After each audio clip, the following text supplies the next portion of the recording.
قرية بروما قرية كردية تتبع إداريا لمحافظة اللاذقية في جبل الكرد أو جبل الأكراد ناحية كنسبة منطقة الحفة.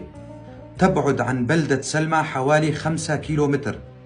فيها برج يعود لزمن صلاح الدين الأيوبي كما يقول الكبار بالعمر والأجداد في القرية. عدد سكانها حوالي 1000 شخص، كلهم كرد لكنهم فقدوا لغتهم الكردية. كان يوجد في القرية مدرسة ومستوصف، ومن عائلاتها بابو، برو، فارس، عترو، أحمد، علي آغا. يعمل الأهالي بالزراعة، لكن القرية تدمرت بشكل شبه كامل بسبب قصف قوات الأسد لها، وأتى بعد ذلك بعدة سنين أي قبل بضعة سنوات ضربها الزلزال أيضا. أهلها مهجرون وبعضهم في المخيمات، لذلك هم بحاجة إلى مساعدة.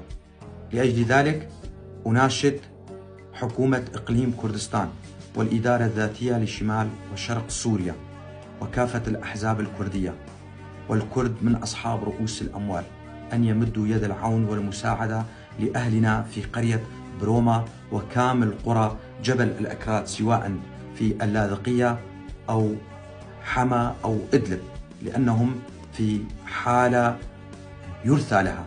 وصلتني هذه المعلومات من إحدى سيدات القرية، فلها التحية ولأصلها الطيب، وأنا ألقيها بصوتي. أنا علي عبد الله كولو، محام من منطقة درباسية. أتمنى كما يتمنى كل الكرد الناطقين بالكردية أن يتعلم أهلنا في الجبل لغتهم الكردية، وأن يعلموها لأولادهم، وأن يسموا أولادهم أبنائهم بأسام كردية، فلغتنا الكردية كبقية اللغات هدية من الله، وعلينا أن نتعلمها. دمتم أهلنا في قرية بروما.